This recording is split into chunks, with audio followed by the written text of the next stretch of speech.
तुम एक दिन कह रहे थे ना कि जो द्वारिका के राजा श्री कृष्ण हैं वो तुम्हारे परम मित्र हैं। सुदामा ने कहा हाँ देवी हैं। अच्छा एक बात बताओ, सुदामा जी से सुशीला कहती है कैसी मित्रता थी? सुदामा जी ने कहा हम दोनों एक गुरु के साथ पढ़ते थे, वही मित्रता थी। अब तो वो राजा महाराजा हो गया भाई, हम ठहरे ब्राह्मण, गरीब ब्राह्मण। अच्छा महाराज, जब से गुरु के यहां से आए हो श्री कृष्ण से मुलाकात हुई? सुदामा जी ने कहा नहीं। तो कभी मिलने चले जाओ, तुम्हारे मित्र हैं। सुदामा जी बोले चला जाता देवी, लेकिन इतने दिन हो गए पाठशाला छोड़े, कन्हैया पहचान पाए कि न पहचान पाए। और दूसरे वो राजा है, हम गरीब ठहरे गरीब ब्राह्मण, हम जाएं दरबार में नौकर चाकर होंगे, बड़ी बड़ी विभूतियां होंगी, उसको लज्जा ना आ जाए कि ये गरीब आदमी, इसको मित्र कैसे कहूं।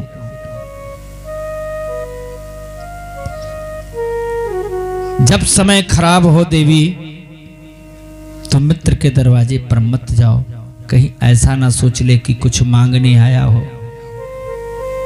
बस इसी सब संकोच से मैं नहीं जाता। एक बार मेरे कहने से, सुशीला ने कहा स्वामी एक बार मेरे कहने से तुम चले जाओ। नहीं नहीं नहीं, मांगना मत कुछ, बस भेंट करने चले जाओ। तुम्हारे मित्र हैं, राजा हैं, एक बार मुलाकात तो हो जाएगी, एक बार चले जाओ।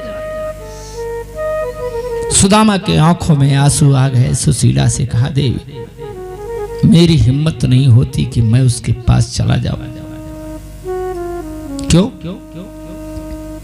कहा बचपन में मैंने बहुत बड़ा अपराध किया है।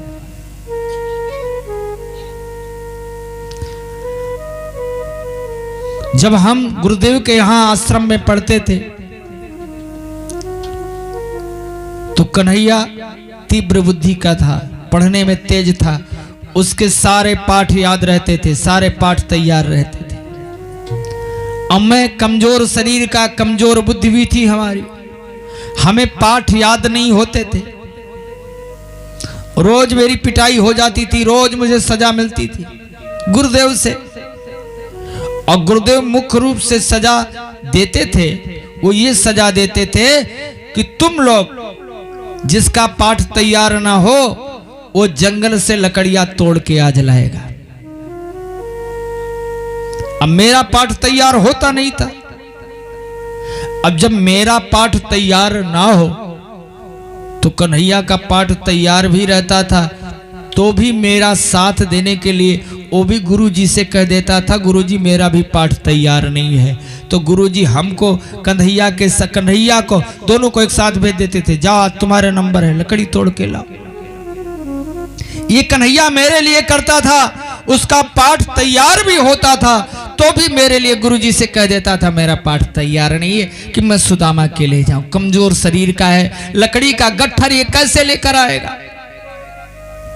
देवी मैं भी जाता, कन्हैया भी जाता, दोनों मिलके लकड़ियां काटते, लकड़ियां तोड़ते, और लकड़ियों का जब गट्ठर बांध लेते तो कन्हैया कहता सुदामा तुम शरीर के कमजोर हो, तुम लकड़ियों का गट्ठर नहीं ले पाओगे, तुम लाओ अपना भी गट्ठर और मेरा भी गट्ठर मेरे सिर पे रखा दो, हमें तो भार ढोने की आदत है भक्तों की। बोलो शंकर भगवान की जय। तुम्हारा भार उठाकर हम चले गए।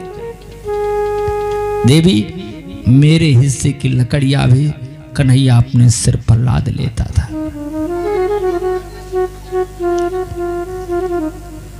और जब लाद के लेके आता था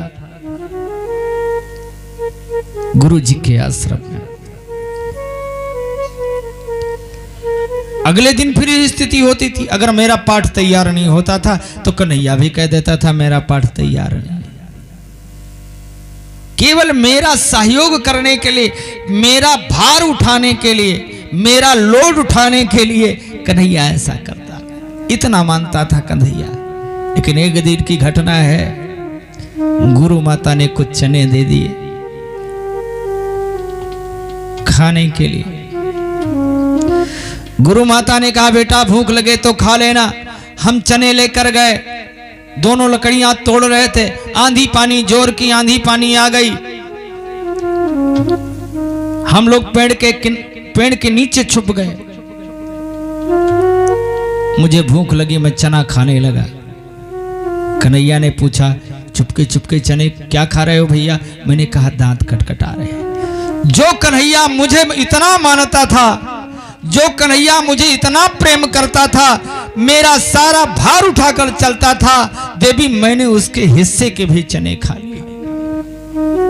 आज लज्जा आती है कि कौन सा मुंह लेकर उस कन्हैया के समक्ष में जाऊं, कौन सा चेहरा लेकर कन्हैया के पास में जाऊं।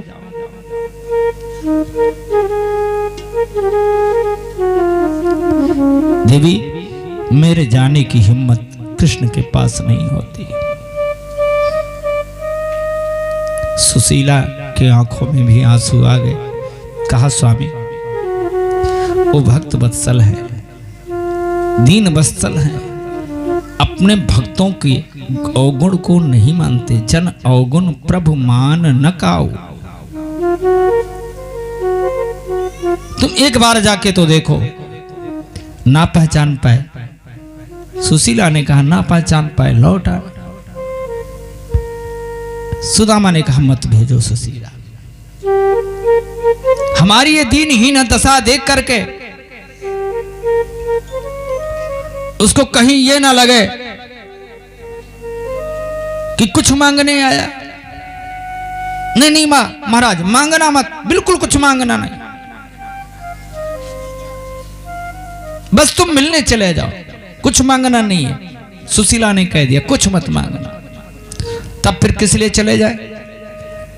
सुशीला ने कहा अयम ही परम लाभ उत्तम श्लोक दर्शना।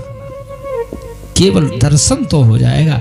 परमात्मा है, जगदीश्वर है, जगदाधार है, जगत नियंता है, उनका दर्शन कर लोगे, तुम्हारे मित्र भी मुलाकात भी हो जाएगी। केवल दर्शन करो। ठीक है, सुदामा जी के मन में बात आ गई। ठीक है देवी, अब हम कल सुबह द्वारिका प्रस्थान करेंगे। लेकिन देवी राजा के यहां जाओ, भगवान के दरबार में जाओ, बेटी के यहां जाओ, संत के पास जाओ, गुरु के पास जाओ, तो खाली हाथ नहीं जाना चाहिए, कुछ लेके जाओ। वो तो राजा है, मित्र है। घर में तो ठाकुर जी का भोग लगाने के लिए भी कुछ नहीं है, क्या लेकर जाऊंगा? खाली हाथ जाऊं? सुशीला ने कहा स्वामी तुम इसकी चिंता मत करो, इसकी व्यवस्था हम कर लेंगे और तुम सुबह तैयार हो, द्वारिका प्रस्थान करो।